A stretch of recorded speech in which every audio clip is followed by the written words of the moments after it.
Welcome, you adventuresome mortals who are open to being explorers and discoverers. You are willing to take a journey to explore the truths of religions and faiths on our planet. In the process, you may even expand your own personal spiritual path from what you hear from the big question speakers. Thank you, Will McGarvey, Executive Director of the Contra Costa Interfaith Council, for hosting our call. Gratitude to Susan Cole, President of the Interfaith Council, and to the Big Questions Committee, Ruth Ahern, Channing Miller, Gloria Sunshine, and to Rossmoor Channel 28 for recording this Zoom.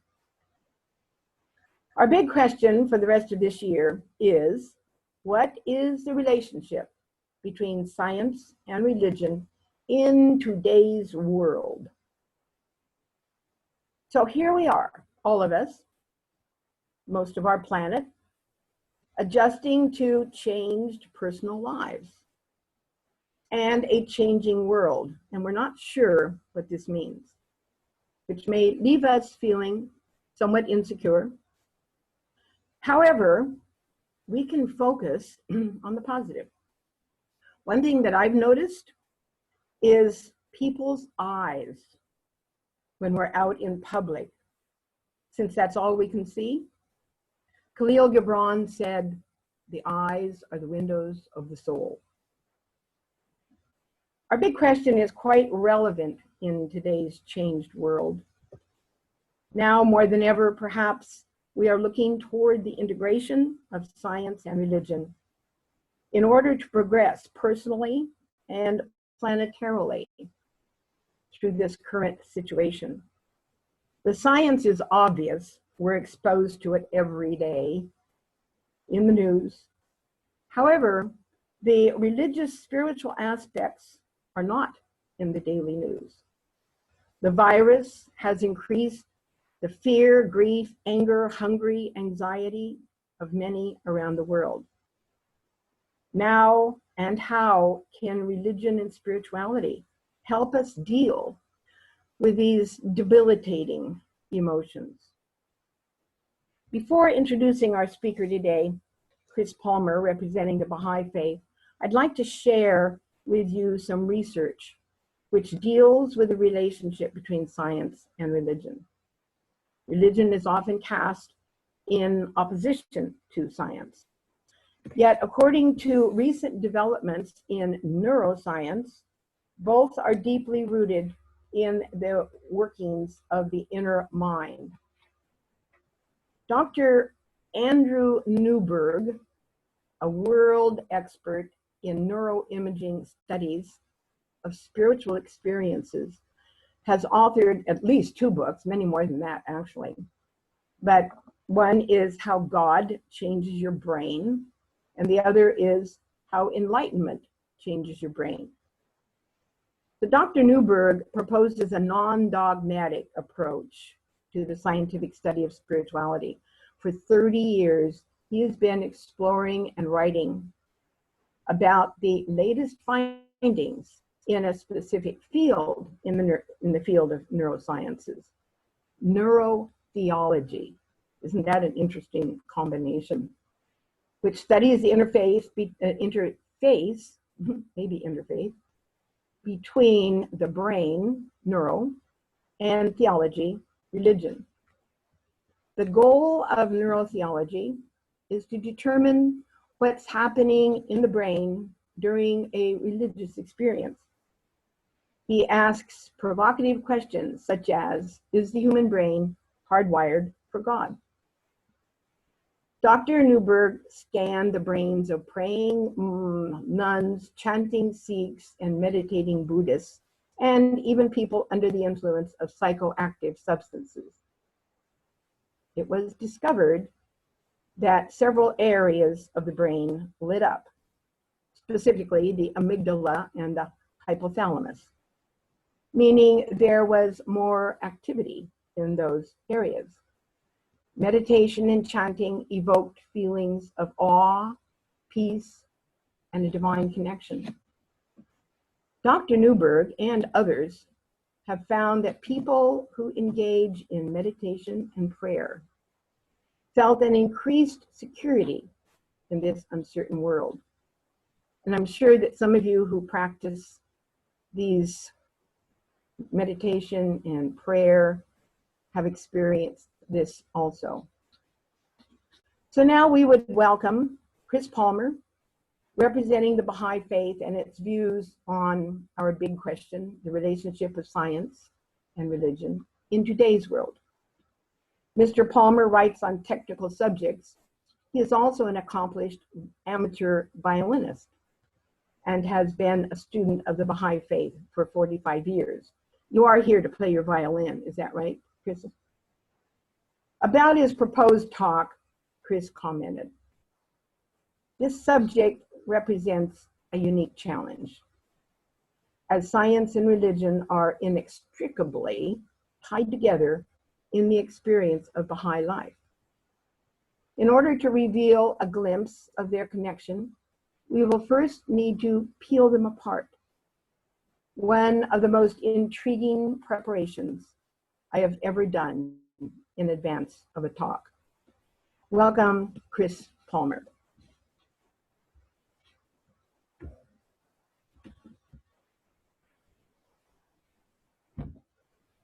We got Chris up. You. Oh, there we go. Okay. Thank you, Sarah. You're welcome. I'm delighted to be here today to present what I'll call a Baha'i-inspired reflection on the subject of the relationship between science and religion in today's world. I'd like to begin by informing you of my credentials to speak on this subject, because that explanation will tell you something important about the Baha'i Faith. By way of metaphor, a couple of decades ago, the Association for Baha'i Studies of North America released an advertisement for new members with 5 pictures across the top of the advertisement. A doctor, a teacher, a mother with a baby, a business person, and a farmer with a pig. And the headline read, "Who is not the Baha'i scholar?" Turns out it was the pig. The point being that we share our thoughts and perspectives with one another quite openly, but no individual Baha'i is empowered to interpret the holy writings authoritatively for anyone else. So we're all obliged to study the faith deeply for ourselves. This has 3 benefits. The first is that no Baha'i ranks higher than any other. The second is that interpretation of the holy writings can never become a source of disunity or schism. And the third is that so that from a place of deep knowledge, Baha'is are empowered to consult intelligently about their local reality, about raising the capacity of our communities, and in turn about nurturing an ever-advancing civilization. So each of us is obliged to become a Baha'i scholar, by which definition then I am one, and that is my qualification to speak on this subject. I mention this by way of saying that this talk encapsulates my own personal understanding of the subject from almost half a century of study and reflection on the Baha'i writings.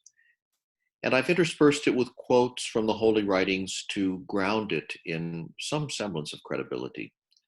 But it is only my personal reflection. I'd also like to offer up a bit of perspective at the outset on a Baha'i understanding of where religion comes from and how religion interacts with the development of humanity. 2017 was the bicentenary of the birth of Baha'u'llah, the divine messenger who founded the Baha'i Faith, and the Universal House of Justice, our supreme administrative body, penned this paragraph in the introduction of their letter of tribute. And now I'm going to try something I haven't done before. I'm going to put something up on the screen for you. Hold on.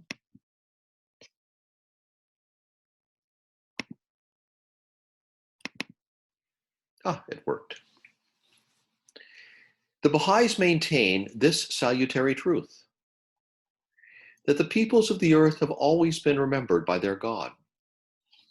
In every era of history, that unknowable reality has opened the gates of grace to the world by sending an emissary charged with providing the moral and spiritual stimulus that human beings need to cooperate and advance. Many of the names of these great lights to humankind are lost, but some shine out from the annals of the past as having revolutionized thought, unlocked stores of knowledge, and inspired the rise of civilizations, and their names continue to be honored and praised. Each of these spiritual and social visionaries, stainless mirrors of virtue, set out teachings and truths that answered the urgent needs of the age. As the world now faces its most pressing challenges yet, we acclaim Baha'u'llah, born 200 years ago, as such a figure. Like those divine messengers that preceded him and those who will follow him in the future, Baha'u'llah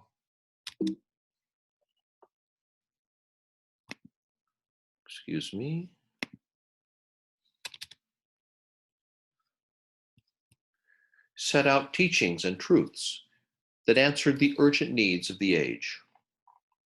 In fact, he revealed specific principles for the advancement of humanity through the very nasty adolescence in which we currently find ourselves and in which we've been immersed since about the middle of the 19th century, in preparation for collective attainment of an unspeakably glorious future golden age.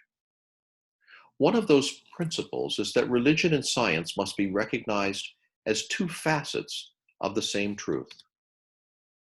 Baha'u'llah said, religion without science soon degenerates into superstition and fanaticism, and science without religion becomes merely the instrument of crude materialism.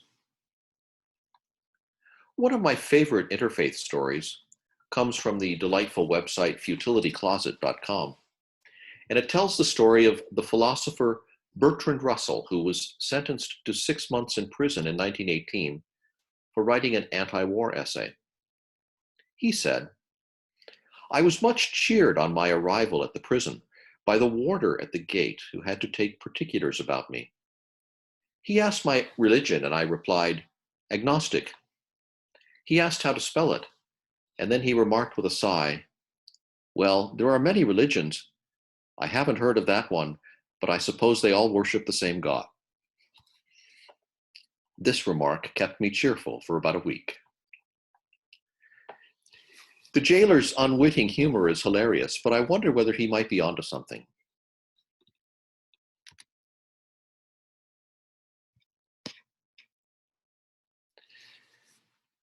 By way of context, from the letter quoted earlier, consider that the spiritual teachings brought by successive messengers through the ages found expression in their original teachings, which are the source of the universal values through which diverse peoples have found common cause and which have molded humanity's moral consciousness.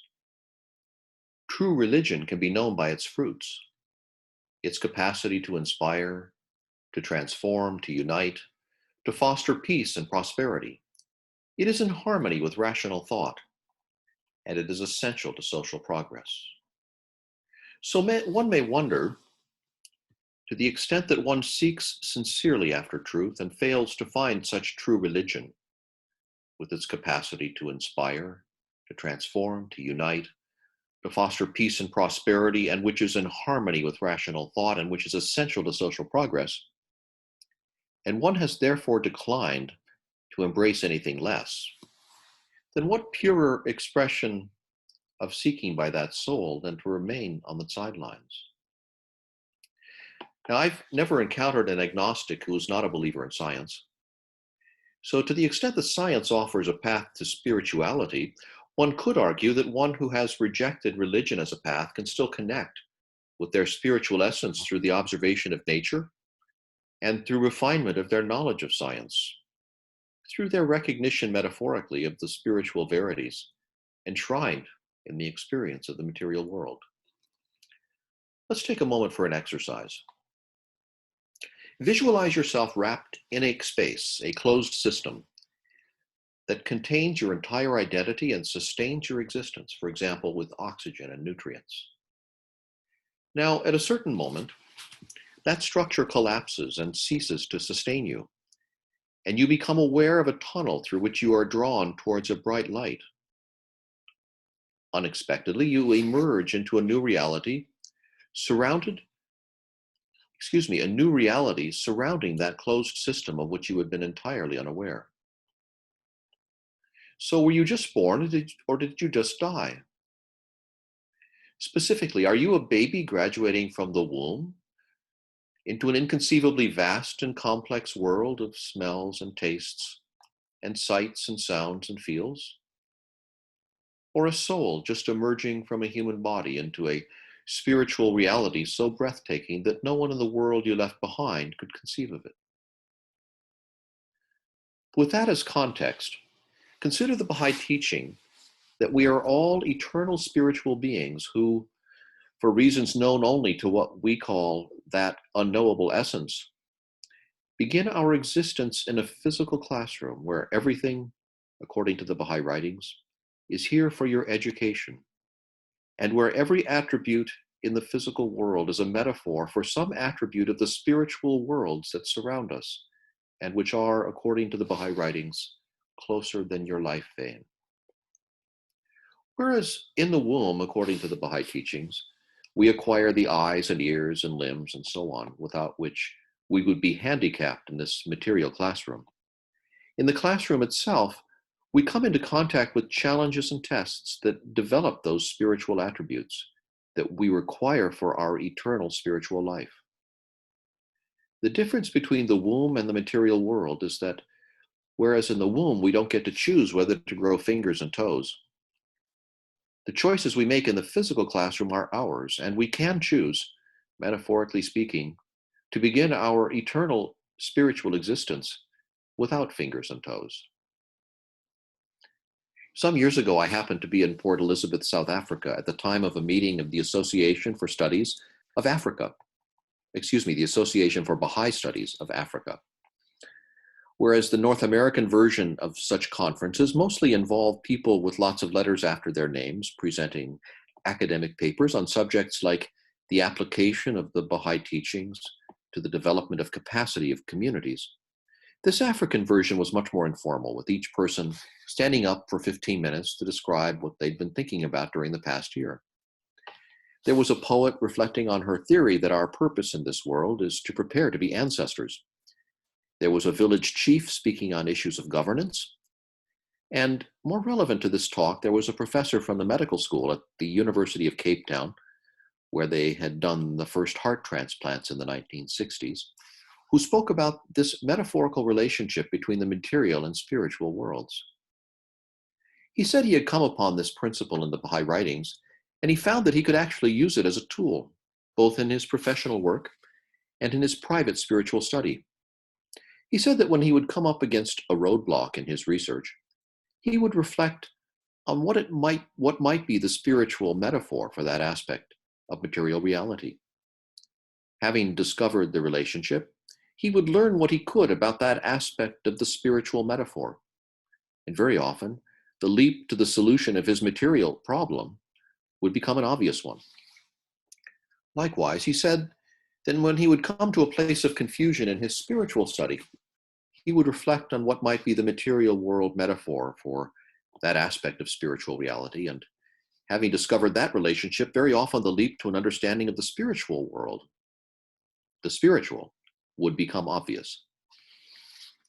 He gave the example of angular momentum, which describes how one object orbits another. The moon, for example, does not move in a circle around the Earth. It moves in a straight line, and were it not continuously attracted to the Earth by gravity, it would continue into space and be lost. He said this describes quite well the relationship between the insistent ego and the love of God. One could imagine the ego as the moon, and the gravity of Earth as the love of God. The greater the ego impulse, the more powerful the forces of attempted escape, and the further the distance at which we orbit, so to speak, our spiritual source. I should emphasize at this point that the Baha'is do not believe that we have any directly access to spiritual reality, that we can't even begin to understand it. But we can have enough of a grasp of the divine order through divine law as revealed by the messengers of God, and of natural law through our observations of nature and our knowledge of science, to understand spiritual reality metaphorically by reference to things in the material world we can know. I mentioned earlier a snippet from the Baha'i writings about the spiritual worlds being closer than your life vein. Here's the full quote from Baha'u'llah. This most great, this fathomless and surging ocean is near, astonishingly near unto you. Behold, it is closer to you than your life vein. Swift as the twinkling of an eye ye can, if ye but wish it, reach and partake of this imperishable favor, this God-given grace, this incorruptible gift, this most potent and unspeakably glorious bounty. I heard a talk some years ago by the late Dr. Peter Kahn, who was a professor of engineering at the University of Michigan before he was elected to the Universal House of Justice. He said that his understanding of the Baha'i writings is that we live in two worlds simultaneously, a material world and a spiritual world, and that our actions have consequences in both worlds. He spoke of the metaphorical relationship between the two worlds, and he observed that the central metaphor for the relationship of the material and spiritual realities is that of magnetism or attraction. In the physical classroom, we understand that there are forces of attraction, including magnetism, gravity, and the nuclear forces, which hold together minerals so we can have pebbles and stones and boulders, and which allow vegetables to draw forth water and minerals from the earth and to process them through photosynthesis, and which endow animals, including humans, with the neural connections that enable movement and perception and consciousness. Even physicists don't know what magnetism or gravity or the nuclear forces are, but they can describe them, and they can predict aspects of their behavior through well-known calculations. At the level of the human being, we experience these forces through their manifestation in the material world as magnetism and so on, and also through the corresponding spiritual force of attraction, which we call love, including the love between human beings and the love between human beings and the divine. Although we're not able to grasp the nature of spiritual worlds, we can extend the metaphor of attraction, whether manifested as a magnetic force or as love, across the axis of science and religion to understand the process of our spiritual development. Just as we can't define what magnetism is, but we can speak with confidence about how it behaves, likewise, we can observe how certain actions in the physical classroom resonate into the spiritual dimension to enable us here in this material dimension to develop spiritually. We have specific guidance from the Baha'i writings telling us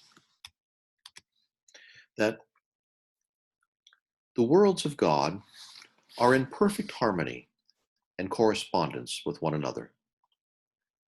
Each world in this limitless universe is a mirror reflecting the history and nature of all the rest.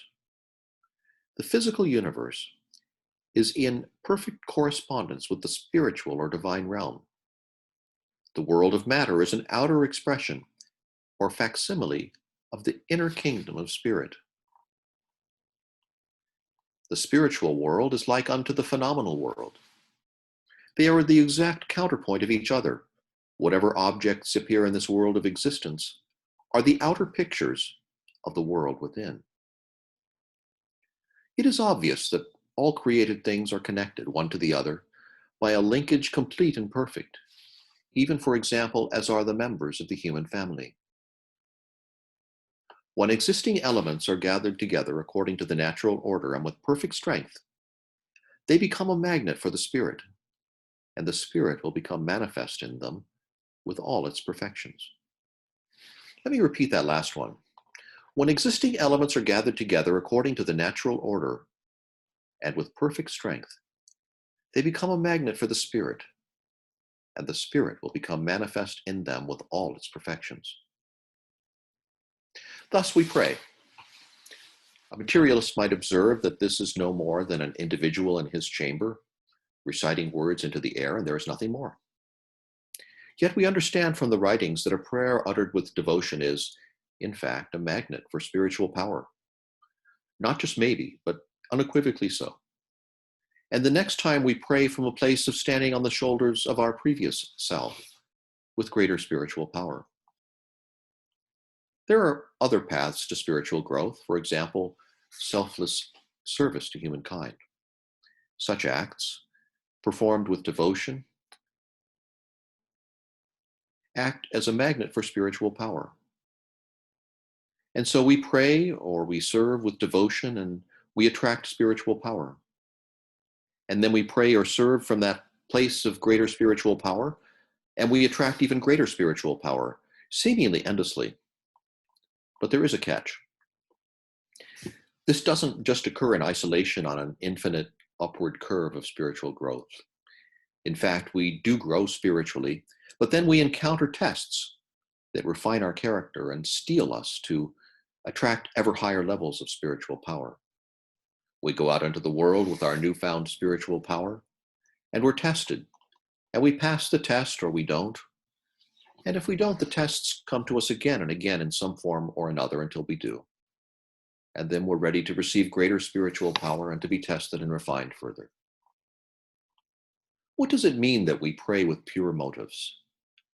The following quote from Baha'u'llah places this in perspective.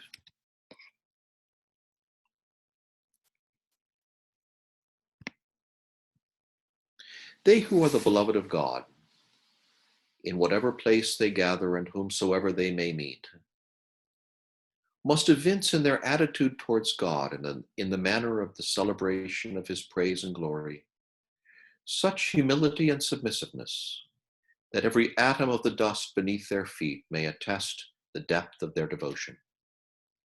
The conversation carried by these holy souls should be informed with such power that these same atoms of dust will be thrilled by its influence.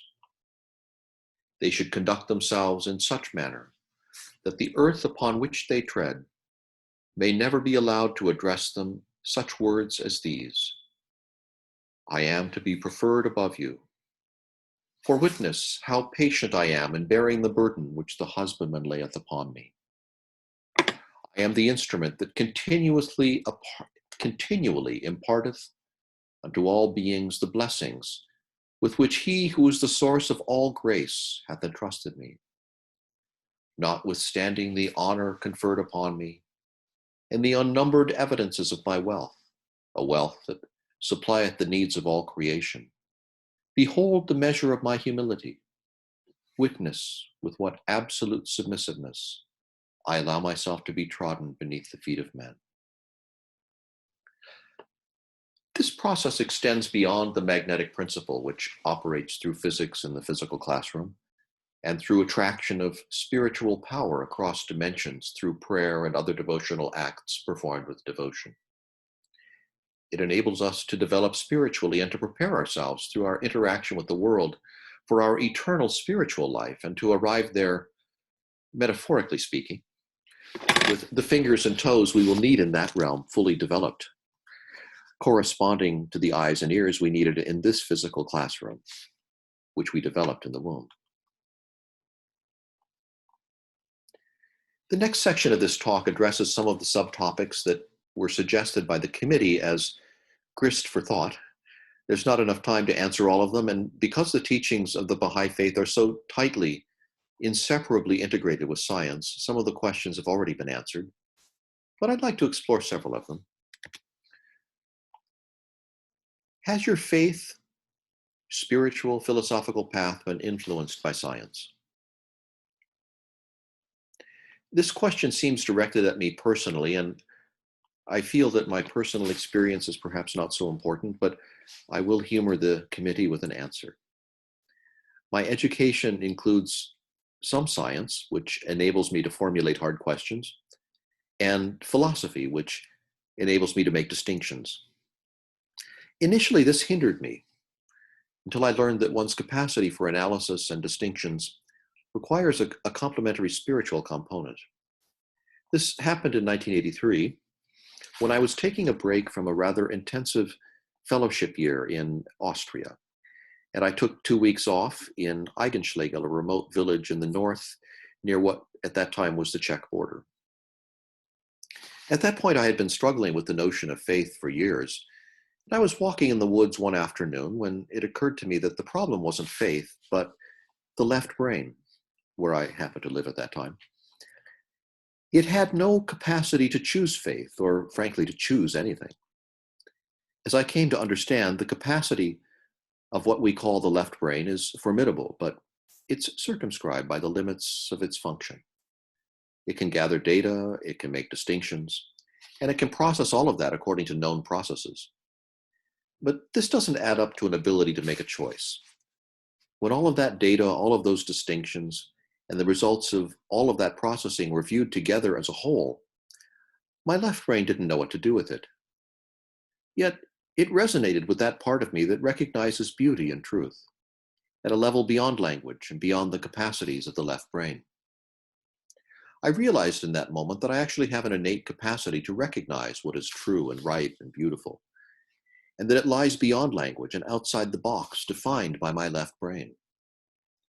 I've come to understand since that time that many of the greatest scientific discoveries have occurred as the result of such leaps, resulting from recognition of the beauty and a certain arrangement of what the left brain has very kindly laid out and organized.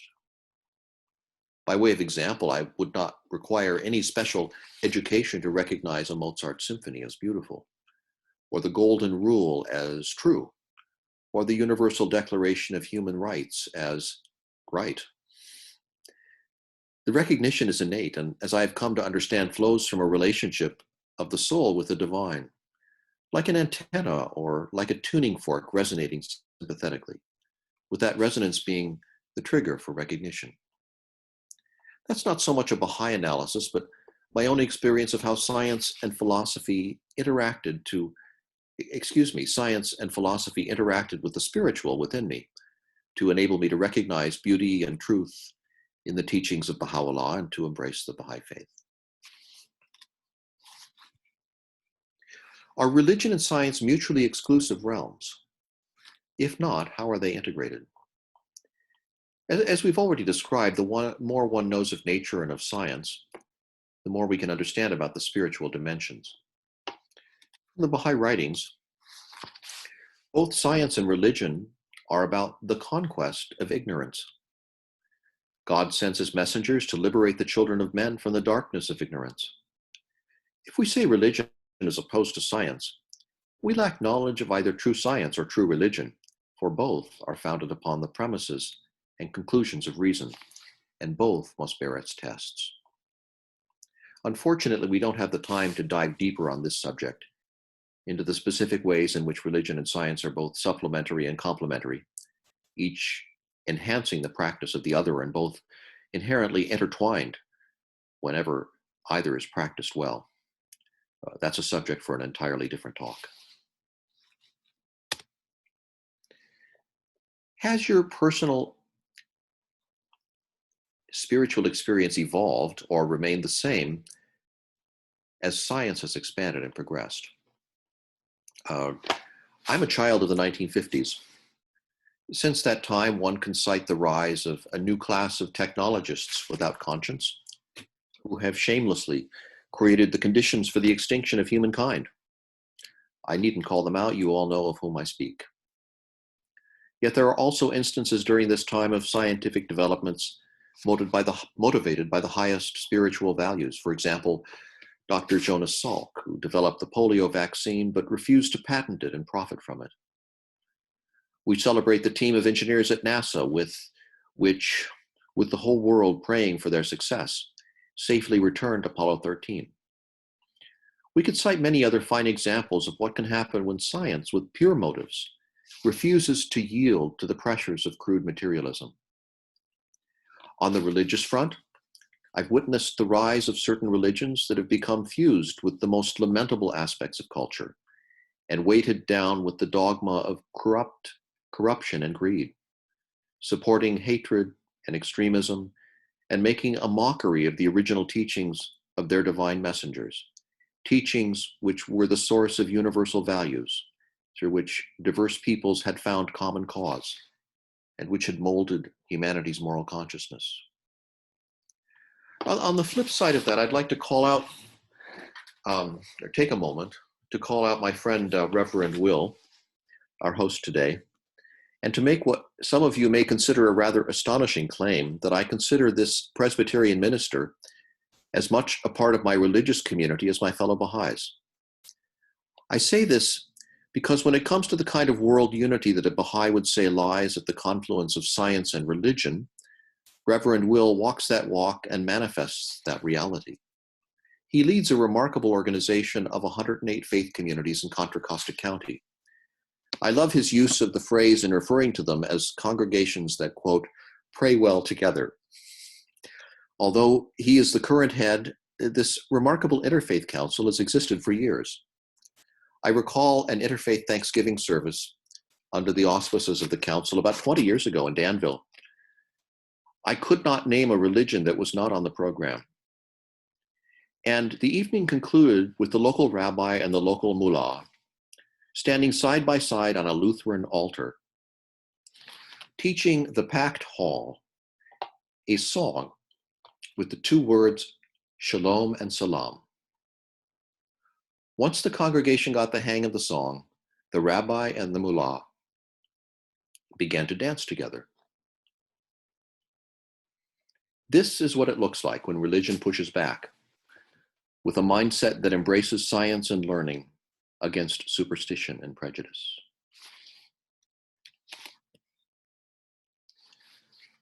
What are some of the problems your faith path has had to grapple with concerning science? Sometimes issues of modernity come up that are not mentioned in the original writings of the divine messengers. Although the Baha'í Faith traversed its early years on a parallel historical path with modern science and technology, such issues still arise. On such matters, the Universal House of Justice is empowered to legislate. Usually it declines, deferring on matters of science to the process of scientific discovery. Sometimes, though, it provides guidance to the Baha'i community on how to advance scientific discourse for the benefit of humanity. To provide a glimpse into what this looks like, I'd like to share with you just 2 paragraphs from a fairly lengthy letter they penned in 2017 in response to some Baha'is inquiring how we should, as individuals and as a community, respond to the issue of global warming.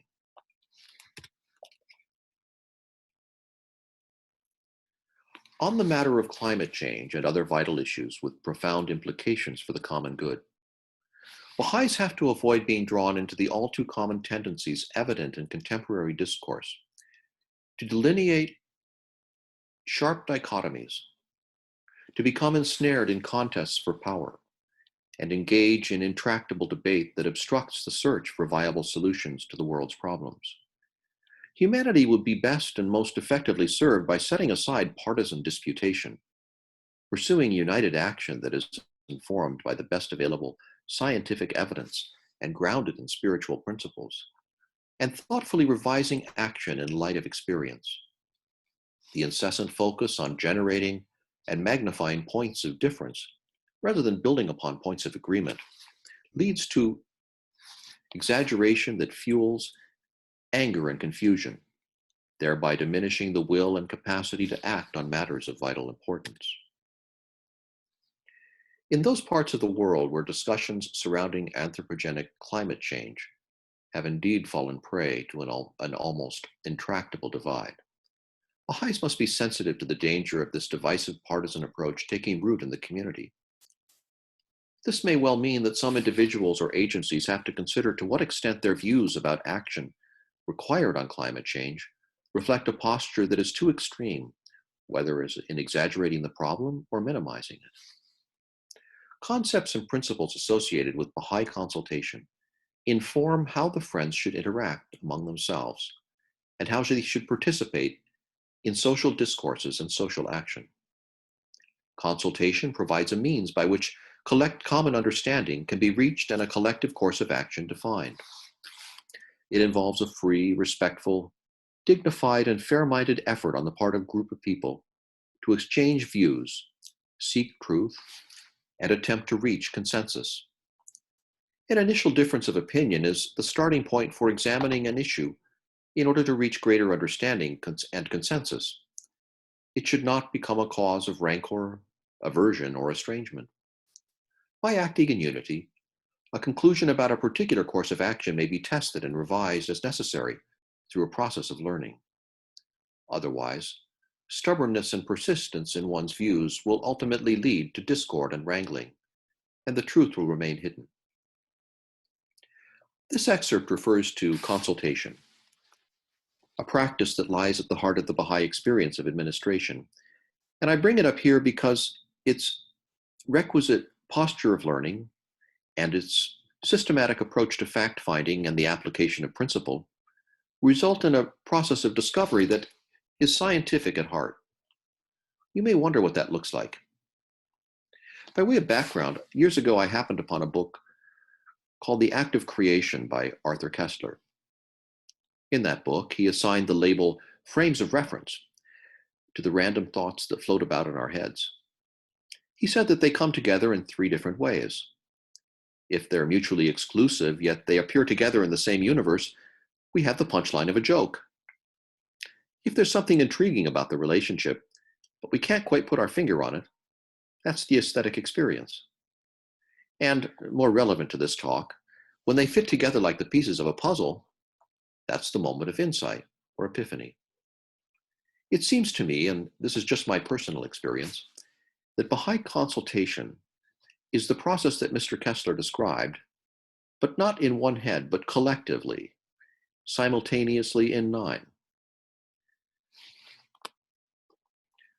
Baha'i consultation occurs in the spiritual assembly that administers a local or national Baha'i community.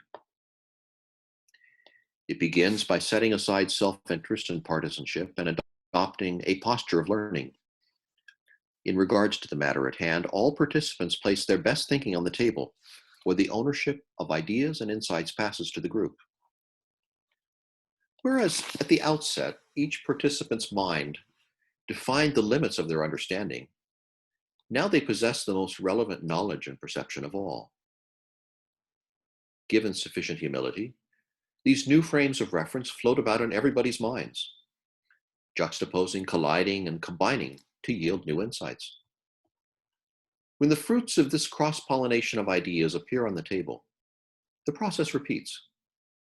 Many experience an exhilarating upward spiral of understanding as this process of sharing and internalization, this virtual mind meld, consistently yields results both profound and unexpected, vastly exceeding the capacity of any individual member of the group. Finally, one participant articulates the answer. Often by that point, the answer has become obvious to all.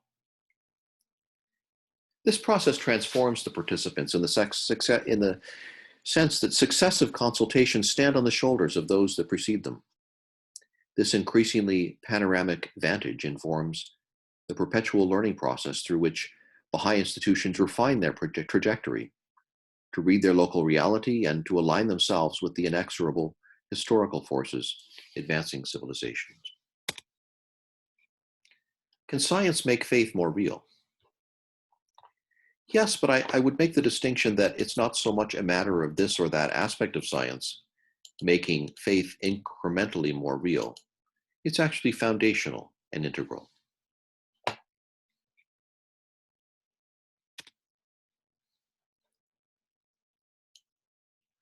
As we've indicated previously, true religion can be known by its fruits, its capacity to inspire, to transform, to unite, to foster peace and prosperity.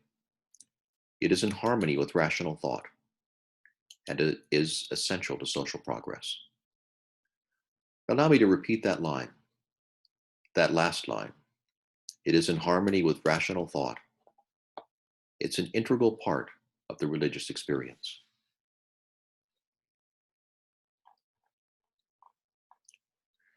So now we consider how the intersection of religion and science can provide a way forward for humanity. I'd like to conclude on this subject by reading a single paragraph from a document prepared by the Baha'i International Community for a United Nations conference in Denmark in 1995.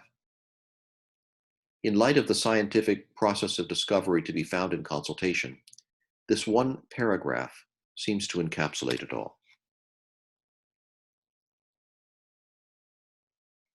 History has thus far recorded principally the experience of tribes, cultures, classes, and nations. With the physical unification of the planet in this century, and acknowledgement of the interdependence of all who live on it, the history of humanity as one people is now beginning. The long, slow civilizing of human character has been a sporadic development, uneven and admittedly inequitable in the material advantages it has conferred. Nevertheless, endowed with the wealth of all the genetic and cultural diversity that has evolved through past ages, the Earth's inhabitants are now challenged to draw on their collective inheritance, to take up consciously and systematically the responsibility for the design of their future.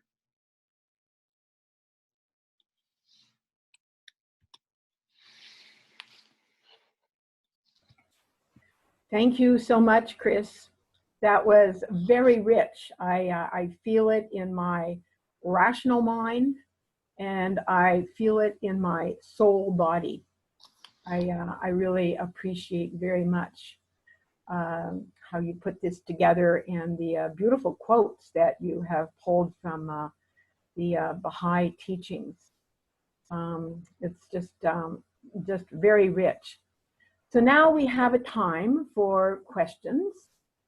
I know there are several questions in the chat box, but before we do that, do any of the participants have a question they'd like to ask Chris? I think if you raise your hand, Will can unmute you. Is that right, Will? Will's muted. Well, that's one way we can do it, but with this many people, we have 32 people, it might be, we can try it in a large group, or we can try it in small groups. Which would you rather? Well, I'm kind of interested to begin with to try it in a large group if there's going to be just one person asking a question.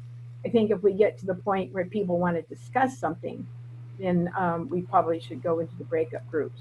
Okay, Chris, why don't you start with the questions that Sarah has put in the chat room. How would a person deepen their personal relationship with God? And then can you say more about the afterlife, and does this involve science?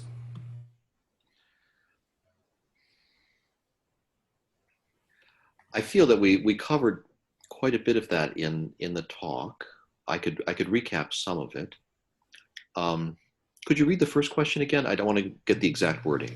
Yeah, how would a person deepen their personal relationship with God? Okay.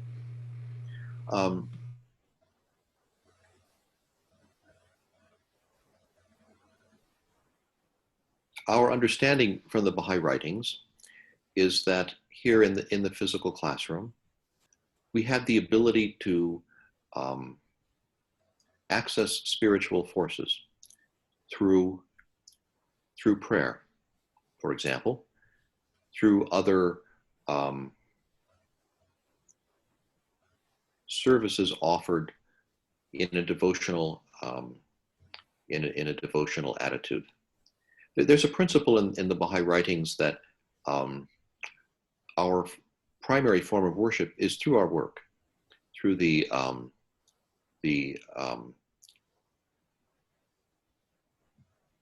devotional character and the humility with which we serve.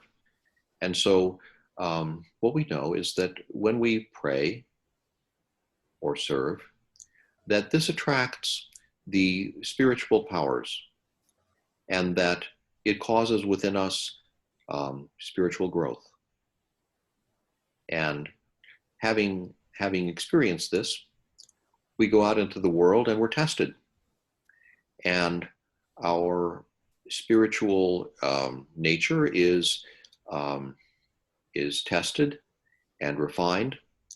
And should we pass those tests, then we are ready to pray again and serve again, and to do so from a place of higher spiritual power. Sometimes we don't pass those tests, and they come back to us in other forms until we pass them. So I guess you could say that it's a three-step process. We pray, spiritual powers come to us, we go out into the world and they're tested, and we achieve a higher level of spiritual power, and we pray again, and we go out into the world again, and it's circular in the sense that we continue to grow spiritually over time. Could I ask what the second part of the question was again? It was more about afterlife. Is there anything about the afterlife that involves science?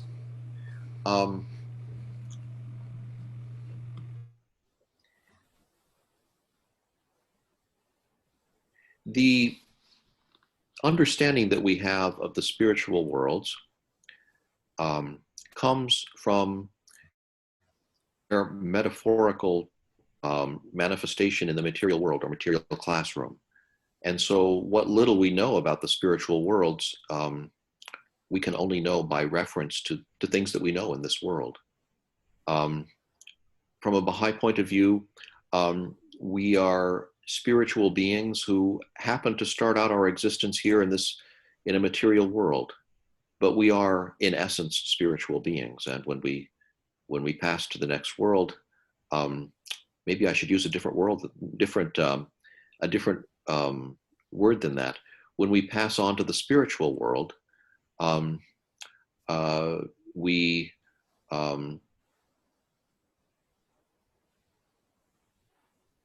take with us the spiritual capacities, the spiritual powers that we've developed in this world, and we continue over eternally to grow closer to God.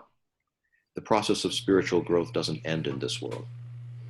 And so we know that the next world is a paradise, but the details of that are not clear to us. We just know that we can prepare in this world to be better able to function in the next world to the extent that we develop our spiritual capacities here. In other conversations that you and I have had, one of the things that I remember about the Baha'í Faith is that there's no intrinsic difference between the truth that one finds religiously and what truth we can find scientifically. Can you say a little bit more about that? Sure. Well, truth is truth. And we regard truth as having both a religious dimension and a scientific dimension. Essentially, they agree, and sometimes you have to give it a great deal of thought to find out how they agree. We could talk about a specific instance of something, I suppose, but the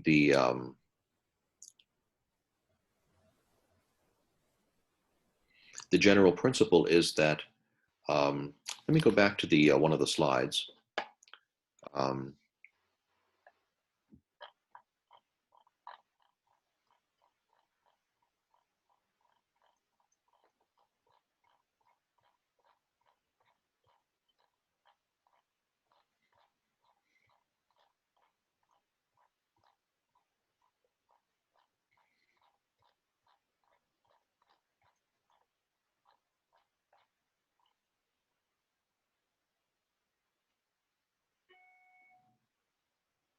If we say that religion is opposed to science, we lack the knowledge of either true science or true religion, for both are founded upon the premises and conclusions of reason, and both must bear its test. I'm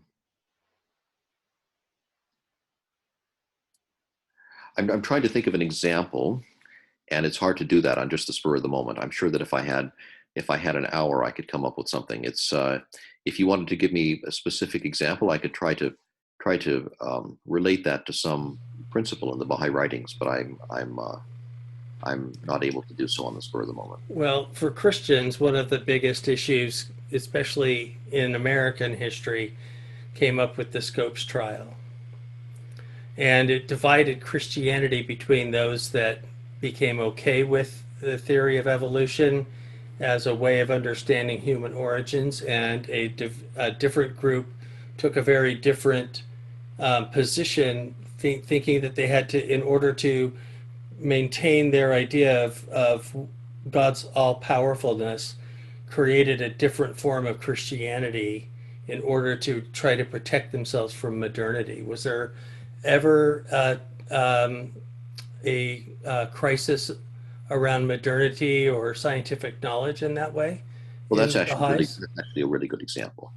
So you have the teachings of Baha'u'llah, which are that evolution is correct, and that the human soul was always destined to manifest itself in a human form.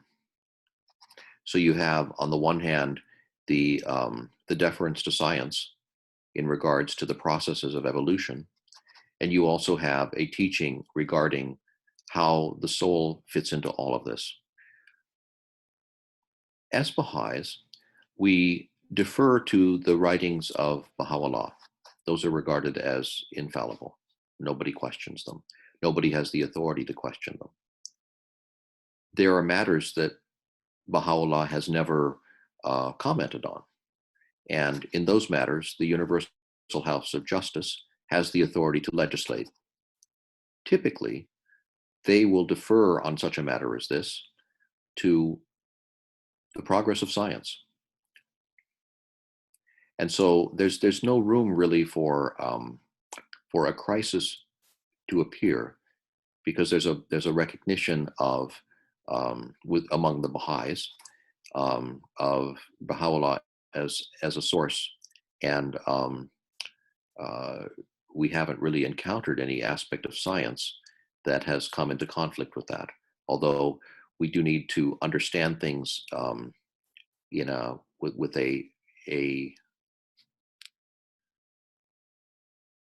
I would say with a greater clarity, in order to combine these two understandings sometimes. That gives some good. Oh, go ahead. Keep going. Please go ahead. It might, that great answer, thanks. And it might give some good context for a question from Channing Miller. What advice do you have to bridge the current divide between the materialism of science and the understanding that a spiritual aspect of reality is ever-expanding consciousness? This seems to be the dilemma between science and religion.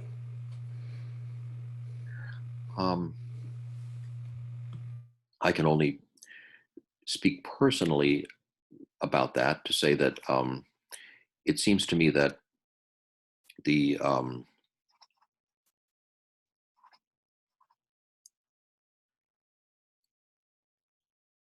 difficulty with science is that without a spiritual mindset, that science can go in the wrong directions, and we can end up with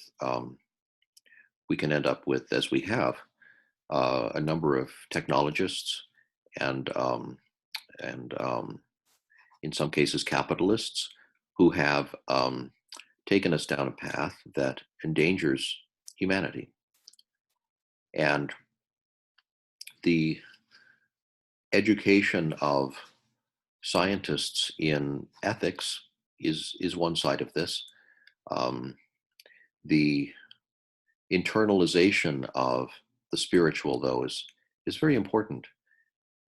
If you're faced with the opportunity to make billions of dollars, one's semester in ethics class may or may not guide one to do the right thing. But an internalized spiritual point of view causes one to approach the entire scientific process from a different place of interest in discovery, interest in knowing more about the universe. And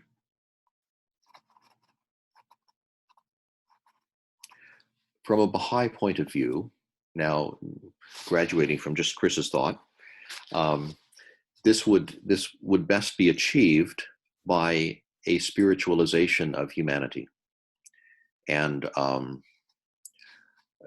probably too much of a digression to talk about the ways in which the Baha'i community is working to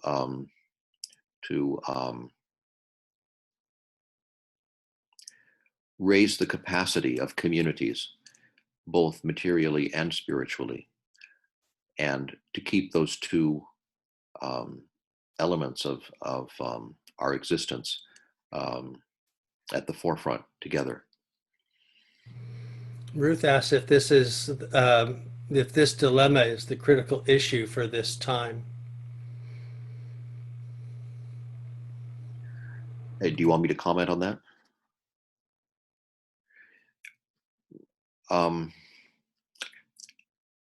The passage that we read from the letter from the Universal House of Justice on how to deal with issues of climate change come down to learning to talk with each other, sitting across from each other and being willing to learn from each other, being willing to set aside our personal interests, and participating in a process of discovery together to take the existing science, to apply it to the situation through consultation. And then there's an additional piece of this, and that is that once you've taken a step, that step is not necessarily going to be proved to be the best thing you could have done. You're going to learn through taking that first step.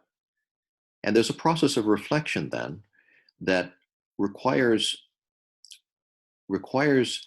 us to set aside our partisanship and to cast blame and to examine together how might we do this better at the next iteration. So it's a process of starting from the facts, from science, applying the principles, which primarily come from religion, and coming to a conclusion about how best to proceed. And then having proceeded, having engaged in action, to reflect on how we might improve on that action on the next iteration. It's a very specific process. But it sounds like to me it's also part of the relationship that you have as a core principle as Baha'is that that teaches the unity of all humanity, and that we're members of one tribe rather than multiple tribes. And so it resists that tribalism that says it's okay if I do this for me and my own, while other people may be harmed by that action. Very well put. There was a letter from the House of Justice about a year ago on prosperity and the notion of prosperity for everyone. What does that look like? And the core principle was that if we start from the principle that we are all, humanity is one, then we can't really go wrong. Ruth has a question for you. Ruth? Yes. Actually, my question is for the participants. If you can raise your hand and wave at will, I believe he will be able to see you, and then you can ask your question on the speaker for everybody to hear. And for does that work, Will? There's a little button. Oh, I guess it's not here. Sometimes you can raise your hand in the participants list. It's not giving that to me. It's not giving me that No, I option didn't here. see that either. Yeah. You can also do this reaction under the reactions button, like a thumbs up or a clap. It'll only be there for a minute, but I'm keeping an eye mostly on the speaker and not the general view. So it's still easier if you text into the chat room if you have a question, or if you'd like to share a question. There you go. Ruth has her hand raised, and so does Peter Nelson. So did you want to ask a question, Ruth? No, I was just trying it out to see if it worked. It's on the more button on mine. Oh, it's on the more button. Right. Okay. Peter, did you have a question? I didn't have a question, but Chris and I have been friends for a long time, and I had a background in science. That was one of my primary interests when I learned about Baha'í Faith. And just to have a complementary point of view that Chris gave on the last question on advancement of civilization, it's really dependent upon both material and spiritual progress. Think of science and religion as two wings of one bird. The bird is not going to fly unless it has a balance between the two. That too much advancement of science without a balance of religion leads to materialism, weapon development, degrading the environment, all sorts of things we know. And then corollary, too much religion without a balance of science leads to superstition, belief in irrational things, have challenges with trying to take literal explanations for things. The four corners of the earth led to the idea that the earth was flat because four corner would be a table, things like that. So a rational, God gave us a mind. That doesn't mean a test as like eating the apple in the Garden of Eden. It's to better understand him, to grow civilization. Good points, Peter. Ruth, did you have something else? Not specifically at the moment, but there's so many things we could explore. If anybody has questions, and write it down. Or we can break it. Maybe this is the time to break up into groups for 10 or 15 minutes and then discuss with one another. I think that's a good idea at this point. We've got about 15 minutes left until 3:30 when this is over. So maybe Will, can you break us up into smaller groups, and we can go from there? Yes, I can. I'm going to break us into groups, into 5 different rooms, and that'll put 5 to 6 people into each room. So then you can explore and chase all the rabbit trails yourself. And you'll get a notice about 60 seconds before we come back for our closing. So we'll be doing this for, let's say, 12 minutes, and we'll come back for our last 30 minutes. How does that sound? Sounds good. Okay.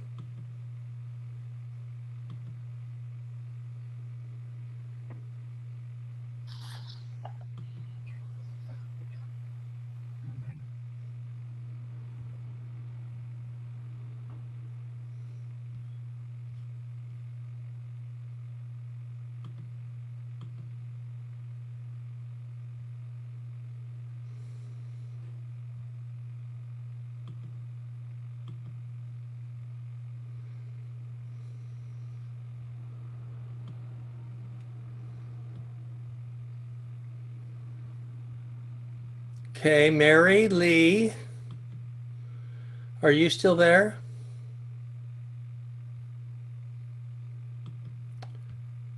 Bridget, did you want to stay in this room or go to one of the other groups?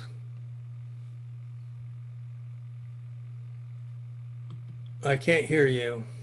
Okay, I'd like There to we go go. to another one. Into which one? The next one after the first one. We're only doing one breakout. Only one. Okay, go ahead and please put me there.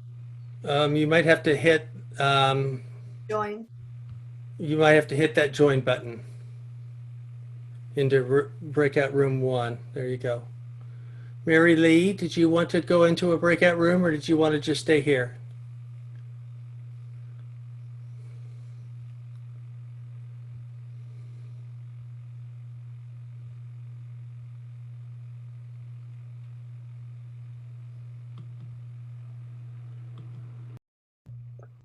So that seems to me like the question. Will, we were just talking about how we manage consultation in a world which is so fraught. And I was just thinking that over and thinking that the Baha'i perspective, I believe, is that we're not going to solve the problems through force and through imposing our ideas on other people, that this has to be a gradual process, and that it probably is going to take more time than we would like. But the only way to proceed and make the outcome really meet the needs of all people is to go through the consultation process, share ideas, and grow together as a humanity. I don't know if I said that very well, but I don't think there's an alternative, because beating each other up is not really going to solve anything except to diminish the population and keep the power struggle intact. Yeah.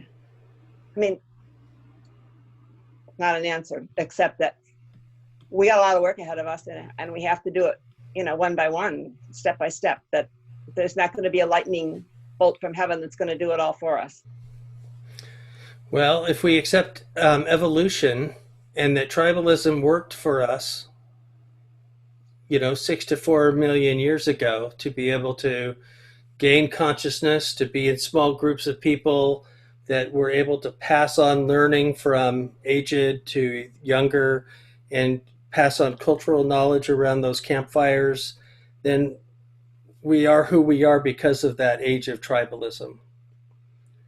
But maybe the point of our evolution now is to figure out how we move beyond that physical tribalism that did serve us at one point in our existence, but it's not serving us now that there are 7.7 billion humans on the planet. Exactly.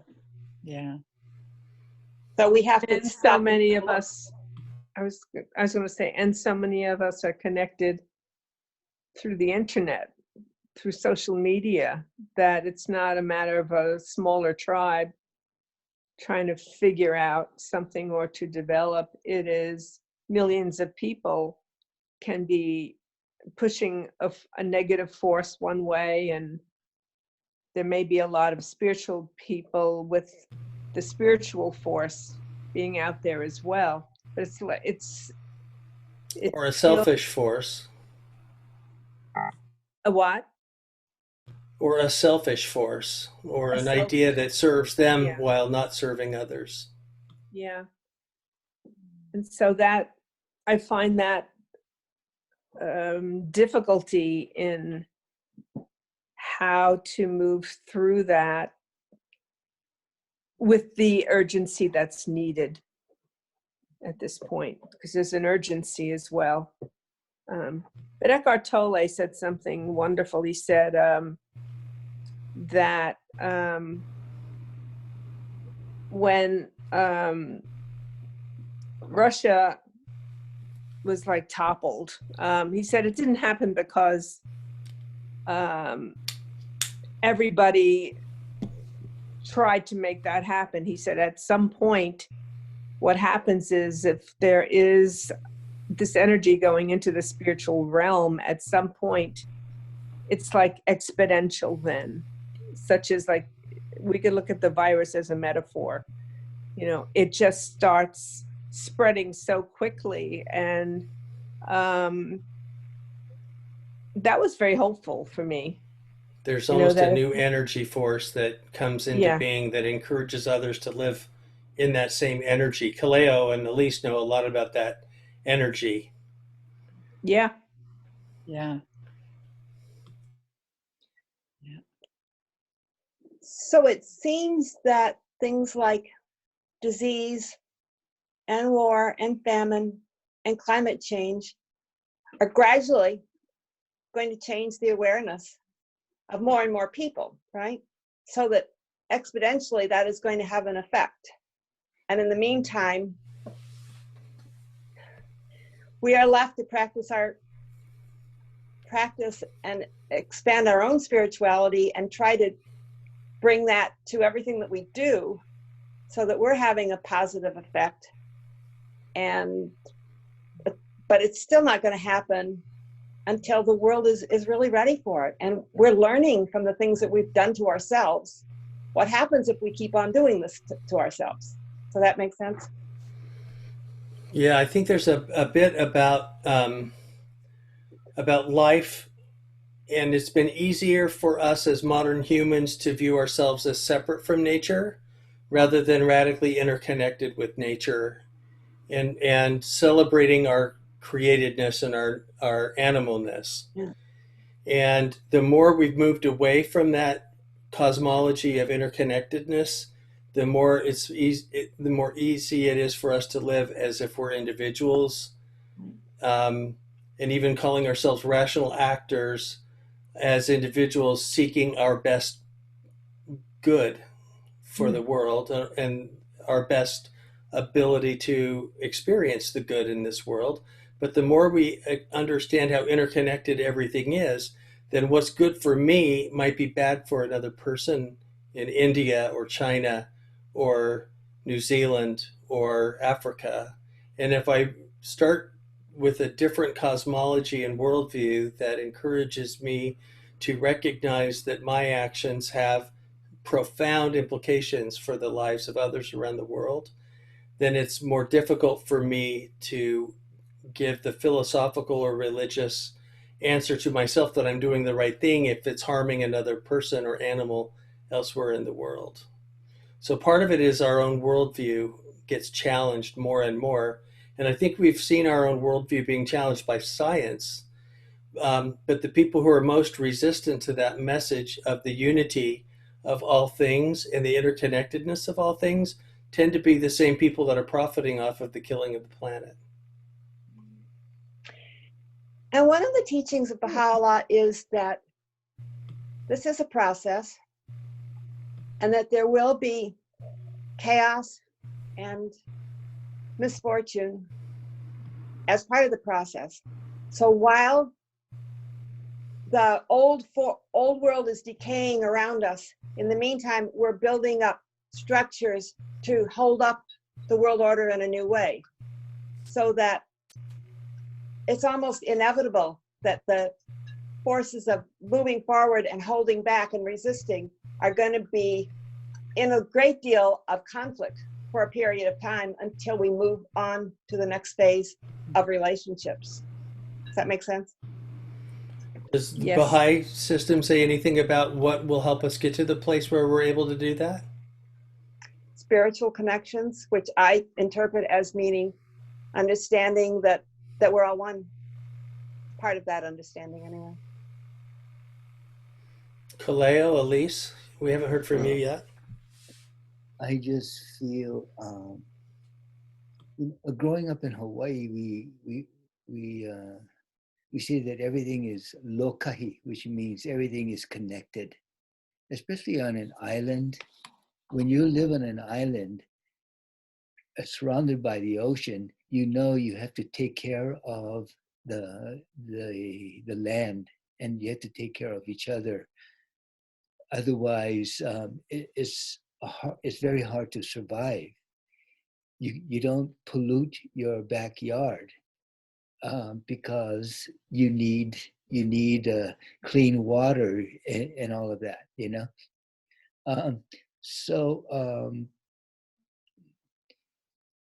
we say everything is lokahi, everything is connected through energy, through a spiritual energy.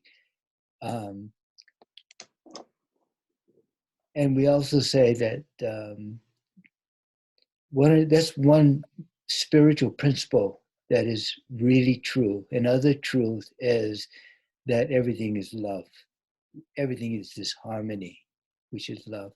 And that I believe the only thing we can do is to try to find the love for ourselves and really try to share it with others. We have to share from our hearts. And that to me is that's what Elise and I practice. I don't know what other people do.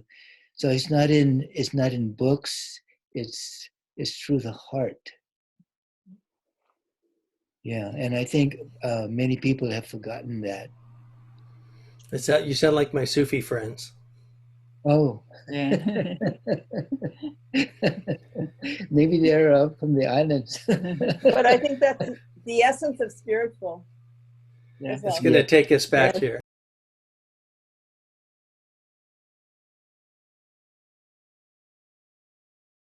All right, we're back.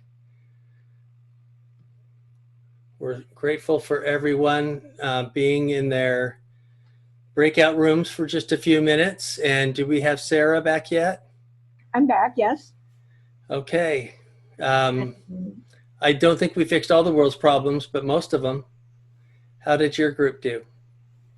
Oh, we had a good sharing with Peter, who was a scientist who had a very, very rich spiritual experience, which just increased his understandings of science. And we had a sharing by Kathy, who grew up Christian and asked some good questions, and prayer is important to her. And then Chris came in and shared his experience. But I'd like to hear maybe from some of the other groups.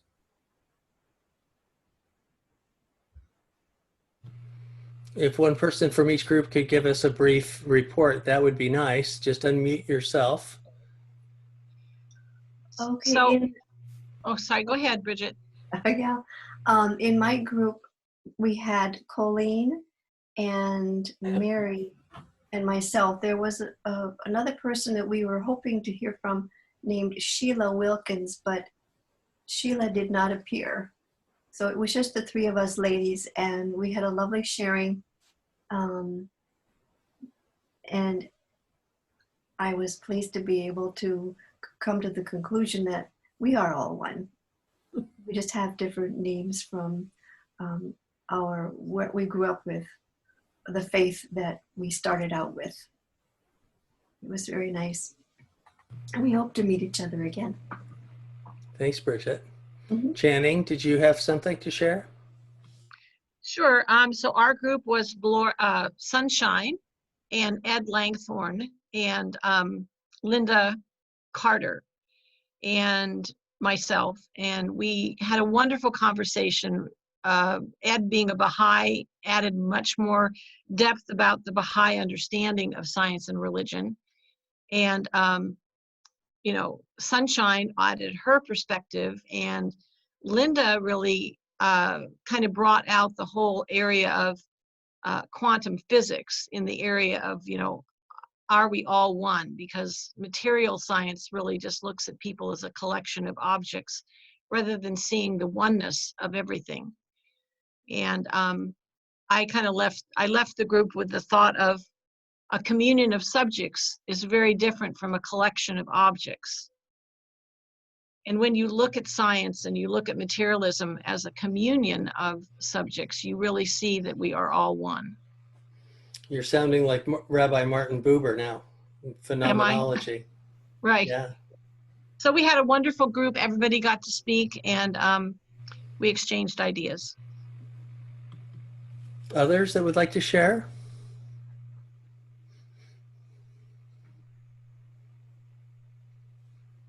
Kaleo? Yeah. Unmute yourself, Kaleo. I just wanted to say in our group with Ruth, Elise, and with Will and Sandra, that I think what we decided that what is really important is to live a life of prayer, and to live a life of prayer, and to learn to love oneself and to love others and to share. So Ruth, did you want to add to that? And to live with interconnectivity and to recognize our interconnectedness. And I think quantum physics, Channing, I think you're right that that's enabled us to view ourselves as a part of an interconnected whole in easier ways than in Newtonian physics. But I think it's easier for us to reclaim some of the ancient traditions that have never lost that cosmology of the interconnectedness of all things. Right. So I see a Another- few people, so please go ahead and stick your hand up and talk. Right. This is Elise. So another thing I got out of our conversation together in our group was that trusting in the strength and the spiritual strength of interconnectedness, which is much stronger and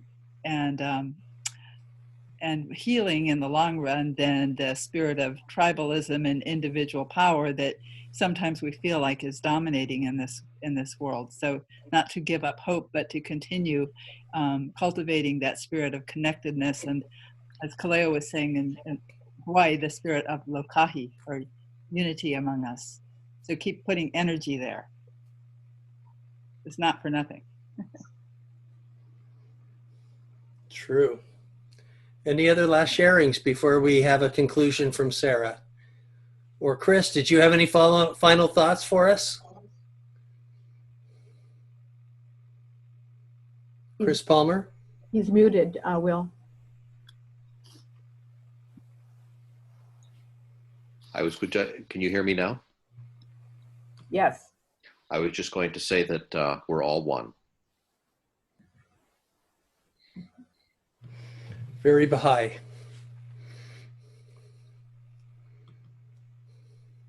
Then Sarah, go ahead and close us out and we'll end our time together. Okay, well, I want to thank you once again, Will, for helping guide us through this. It's been a rich experience. We certainly have, I believe I have come away once again with the feeling of oneness and connectedness through our sharings, and the golden threads that I can see going through Baha'i. I see going through my my teachings, the Urantia teachings, and you know, the rest of you probably saw the golden threads too. So I think we keep weaving these golden threads, and interfaith certainly it goes a long ways towards this weaving the loom that we are all working on. So with that, I will say thank you. And thank you so much, Chris, for your thoughts. I really came away with a very deep and broad understanding of Baha'i, more so than I've ever had. You know, it sounds so universal. It sounds so parallel and so connecting with my particular path and teachings.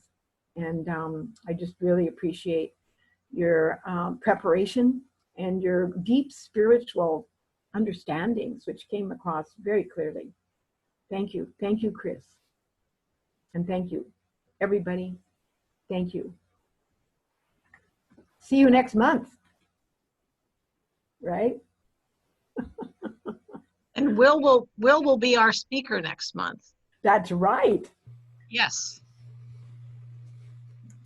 We'll Good. be together the third Monday of June, and we'll have the same theme, and you'll just get to hear some of my thoughts on it. And we'll try to chase the rabbit trails there too. Thanks, everyone. Thanks again, Chris, for your presentation, and all of the folks joining us today. We really appreciate your presence. And if you want to share this, you can find it on the YouTube channel. Just look up Interfaith Council of Contra Costa County, and you'll be able to find the link to this and other great programs that we have there.